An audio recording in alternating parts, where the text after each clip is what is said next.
আসসালামু আলাইকুম। Power point pro basic থেকে এক্সপার্ট সিরিজে আজকের এই পর্বে আপনাদের সবাইকে স্বাগতম জানাচ্ছি। আমি মোহাম্মদ খুরশিদ আলম। তো আজকে আমরা দেখব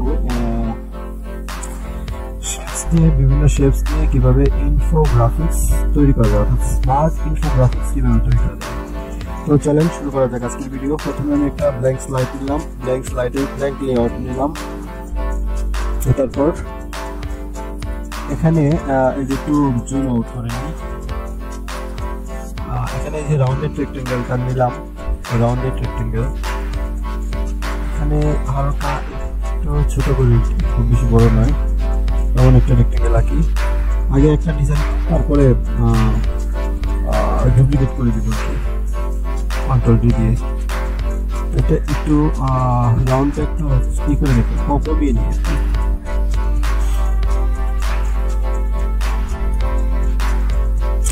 আউটলাইন, হালকা একটা আউটলাইন দিব আগে।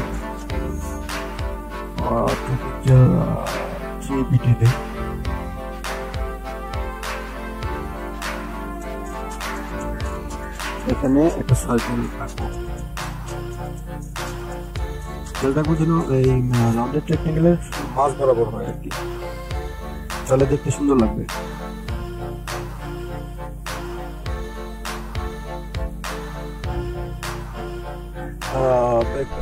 শেপ ফিল দেই হোয়াইট, এবং এটার আউটলাইন দেই ওই সেম কালার। সেম কালার বলতে আপনার হচ্ছে যে রাউন্ডেড রেক্টেঙ্গেলের যে কালারটা আছে ঠিক ওই কালারের আউটলাইনটা দিই। এডিট টেক্সট, এখন ভিতরে নাম্বার দেবো 1 2 3 4, চারটা মতো নাম্বার দিই। 1 কালারটা ব্ল্যাক টাইপের দিই, আচ্ছা 0 না দিই, 0 না দিয়ে শুধু 1 দিই।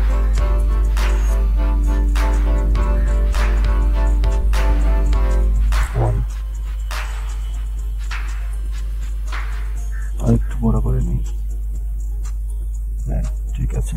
ফন্টটা চেঞ্জ করে দিই, এরিয়াল ব্ল্যাক দিই। আমি সাধারণত এরিয়াল ব্ল্যাকটা বেশি ইউজ করি, কারণ এটা মোটামুটি সবার কম্পিউটারে আছে এই ফন্টটা।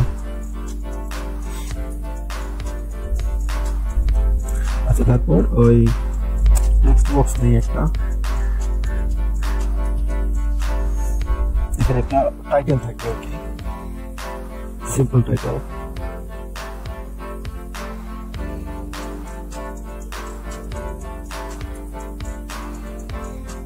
তো এটা টেক্সট এরিয়াল ব্ল্যাক। আপনি চাইলে অন্য ফন্টও দিতে পারেন, আপনার মন মতো দিতে পারেন, আমি এটি দেখানোর জন্য দিচ্ছি আর কি। এই ফন্টটা সবার কম্পিউটারে আছে তো, যার জন্য আমি এটাই ব্যবহার করতেছি বারবার। এখন আপনার এই কালার ম্যাচিংগুলো আমি বলি, আপনার স্লাইড অনুসারে আপনি কালার ম্যাচিংগুলো করে নেবেন। আমি যেটা দিচ্ছি যে এটাই দিতে হবে এমন না, আমি আমার মতো করে আমি আর কি চাইতেছি। তো আপনারা কালার ম্যাচিং এবং ফন্ট সিলেকশন এগুলো আপনারা করে নেবেন, কারণ কালার ম্যাচিং এবং ফন্ট সিলেকশন, তারপরে হচ্ছে আপনার অ্যালাইনমেন্ট, এই বিষয়গুলো যদি ঠিকঠাক থাকে তাহলে স্লাইডটা দেখতে সুন্দর লাগবে। আমি কিছু দামি টেক্সট নিয়ে আসি, লরেম এক্সামের, এই পর্যন্ত নেই। তো এখানে পেস্ট করে দিলাম, বাইরে চলে গেছে, অসুবিধা নেই, এটাকে রিসাইজ করে দিব, একটু ছোট করে নিই, একটু বাড়িয়ে দিয়ে দিই।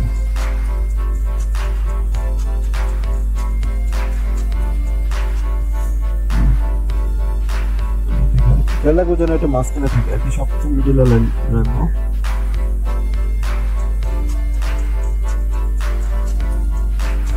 সেন্টার, টেক্সট এবং সেন্টার দিই, সেন্টার দিলেই ভালো লাগবে।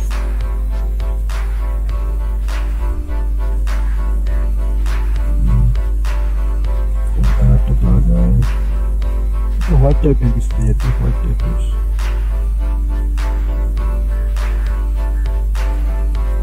একসাথে ধরে কন্ট্রোল জি গ্রুপ করলাম, কন্ট্রোল জি মানে গ্রুপ করে নিলাম। এখন কন্ট্রোল জি, তারপর কন্ট্রোল ডি। এখন দেখেন এই যে দেখাচ্ছে, গাইড দেখাচ্ছে, এইভাবে বারবার 3 বার কন্ট্রোল ডি চাপলাম। তো এখন সবগুলাকে একসাথে সিলেক্ট করে আবার কন্ট্রোল জি করবো। কন্ট্রোল জি করার পরে গ্রুপ করবো। গ্রুপ করার পরে এই যে শিফট ফরম্যাটে কি অ্যালাইন থেকে সেন্টার। এখন চাইলে আমি আবার আনগ্রুপ করে দিতে পারি, কোনো অসুবিধা, আমার কাজ শেষ হওয়ার পরে আনগ্রুপ করে দিতে পারি আমি। এখন এটা হবে নাম্বার 2, তারপর একটা 3, তারপর একটা 4,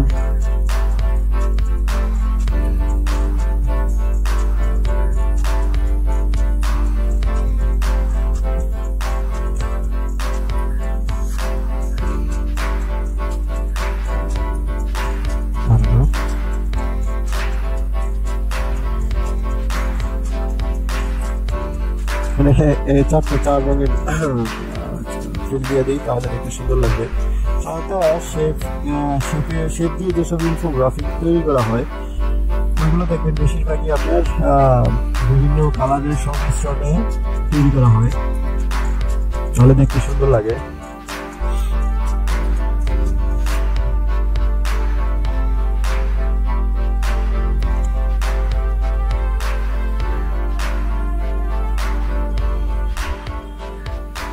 আপনারা দেখে দেখে করে নেবেন।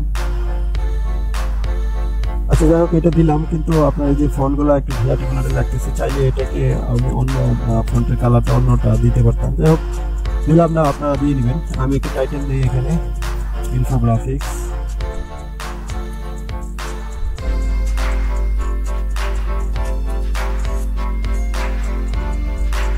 আমার টাইপিং স্পিড খুবই খারাপ, সিম্পল ইনফোগ্রাফিক্স। বিষয়টা ওইটা না, তো যাই হোক, যেটুকু পারি মোটামুটি চলে, কিন্তু আমি একটু অসুস্থ, আর ওইভাবে আমার কথা বলতেও বিষয়টা লাগতেছে না। তারপরেও আমি বলি একটি বিষয়, এই যে এই টিউটোরিয়ালগুলো আপনার মোটামুটি রেডি হয়ে গেছিল। যাই হোক, এটা পরে একটু বলবো। আজকের ভিডিও এখানেই বন্ধুগণ, পরবর্তী ভিডিও দেখার আমন্ত্রণ জানিয়ে আজকের মতো এখানে শেষ করছি। আল্লাহ হাফেজ, ভালো থাকবেন সবাই।